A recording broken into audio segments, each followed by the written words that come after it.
Hello everyone. Welcome to Career D Training Solutions. This is Janani and this is session 3 on sentence correction. In this session, we'll be discussing some commonly found errors such as double negatives, double past, faulty comparison, question tags, redundancy, modifiers and differences. Differences, well, if you remember that I've left some prepositional differences for your learning in the last session. We'll be discussing about that in detail here. So just in case if you haven't watched those videos, kindly do check the link given below. Do watch it and then come back for a better understanding. Now let's get into the session without any delay. Your first error is your double negatives. As your name suggests, when you have two negatives in a same sentence, then that becomes your error. Just like this sentence, I hardly never see her there. Never is a negative word. Hardly, most of us misunderstand this word to be an adverb of hard, but it is not so. It means very hard. Yeah. So, I hardly never see her is a wrong sentence because of using two negative words in a same sentence. For your better understanding, we have another example where that says, neither of the brothers is not good. Neither is a negative word, not is again a negative word. So when you have two negative words in a same sentence, that brings us to a conclusion that is the meaning of this sentence is going to be both the brothers are good. So just as your max tells you minus into minus plus, so does your English. When you have two negative words in a same sentence, that makes your sentence go positive. Got it? Moving on to the second error, that is double past. Similar to the last one where I told you two negative words makes a sentence an error, two past tensed words will also make a sentence an error. That is why they say double past is prohibited in a sentence. Now look at the example. She did not came to class. Now did and came are the two positive words. Did is a past tense of a be form of verb. Came is a past tense of come. That is, you cannot have a V2 and a past tense of be form of verb in the same sentence. You have another example that says, she had spoke the truth. Spoke is V2, had is the past tense of have. So these two sentences are wrong. Whereas, look at the third sentence. She had forgotten the truth. You remember, this is the syntax of past perfect tense. So had is a past tense. Forgotten is not a V2 form, but it is a V3 form of verb. So that makes your sentence grammatically correct. So V3 and had is a right usage, whereas your first two structures are grammatically wrong. Hope you got it. Moving to the next error. This is called as faulty comparison, and to solve this you should be strong at adjectives. Adjectives, yes, the degrees of comparison where you have positive, comparative and superlative degree, and faulty comparison usually circulates around your comparative degree. Now look at the first example. Violence in school is more harmful than colleges. If you closely observe the sentence and try to understand its exact meaning, you will understand that it is not the violence in school that is compared to violence in colleges, but it is just the school that is compared to the colleges. So the right form of the sentence could have been, violence in school is more harmful than that of colleges. See, you are comparing violence in school to violence in college, isn't it? So, the usage of the word violence, either in the form of a noun or in the form of pronoun, should mandatorily be in two places. That is, before your school and before your colleges. So, this is how your faulty comparison error works. For your better understanding, here I am with another example. The books of Indian authors are more relatable. Now, we just say the Indian author books are more relatable. Just by the usage of the word more, you can come to a conclusion that this sentence is a comparative degree, right? So, when you have a comparative degree, you should have a comparing factor as well. So this sentence is wrong because you do not have a comparing factor. So the right form of the sentence is, the book of Indian authors are more relatable than foreign authors or than American authors or any other kind of authors. So this is called as faulty comparison. This is very important error because most of the time we fail to realize the existence of such errors in a sentence. So beware of that. Look for your faulty comparison errors in your sentence corrections. With that, let's get into the next one. That is your question tags. This is a simpler one to handle as it has got only two rules to solve. The first rule says if your statement is positive, then your question tag should start with a negative word. That is the opposite of it. Whereas in other case, if your statement is negative, your question tag should start with a positive word. Your second rule says the second word of a question tag should definitely be a pronoun, not noun. Now look at these examples, you'll understand these better.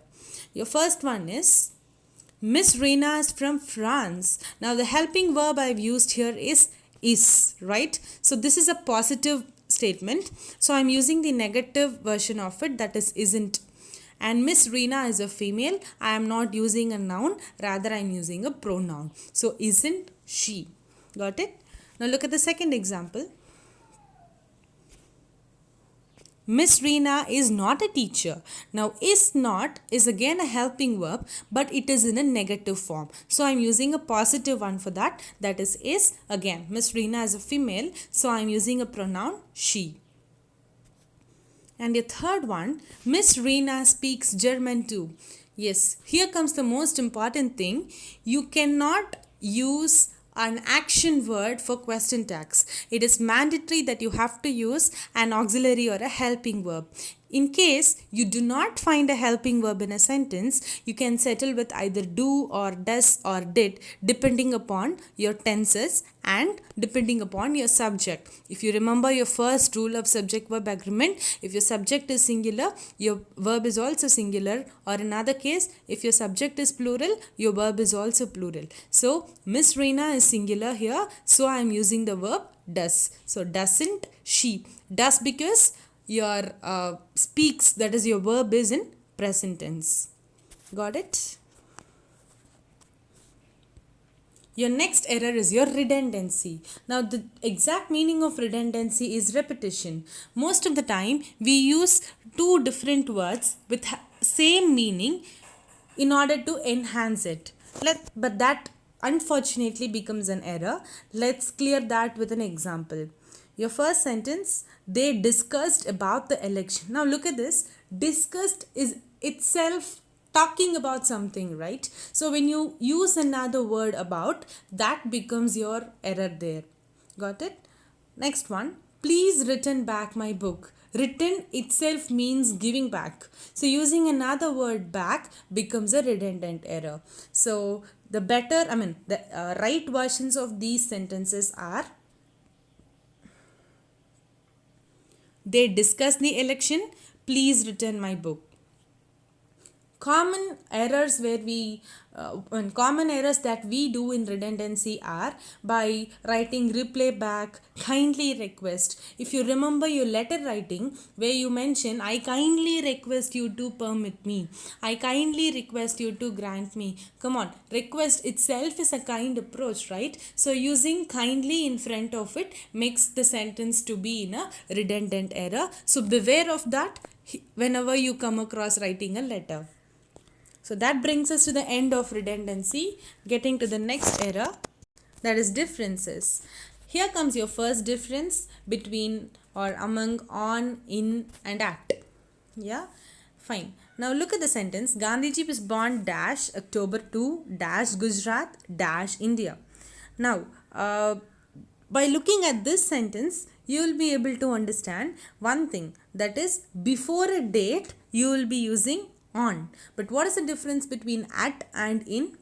First, before discussing that, let's get into the answer of this, where you have Gandhiji was born on October 2 at Gujarat in India. The reason for this is this pyramid. Remember this to answer your preposition questions correctly. On, at, in. Now, on is usually used for dates, at is used for a smaller region, and in is used for a larger region. In the question above, Gujarat is a smaller place and India is a larger place. Knowing this, you can very easily answer at Gujarat in India. Yeah. Now, for the question that I have left for your learning in the last session,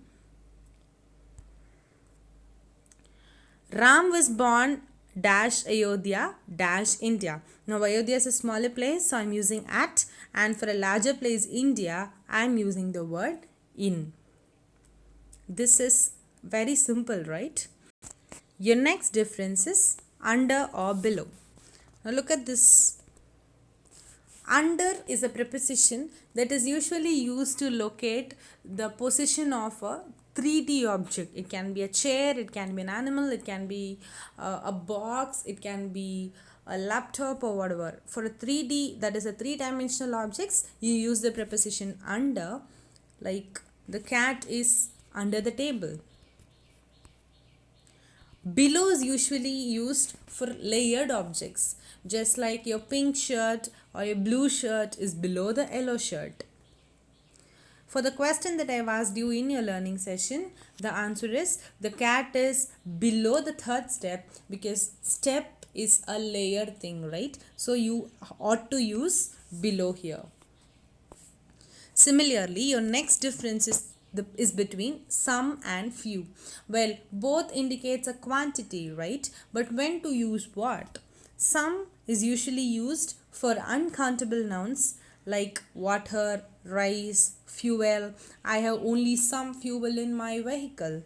There is only some rice left in the box. All these are examples of uncountable nouns. So some is used to quantify an uncountable noun, whereas few is used to quantify countable nouns. Good example can be, I have few chocolates in my hand.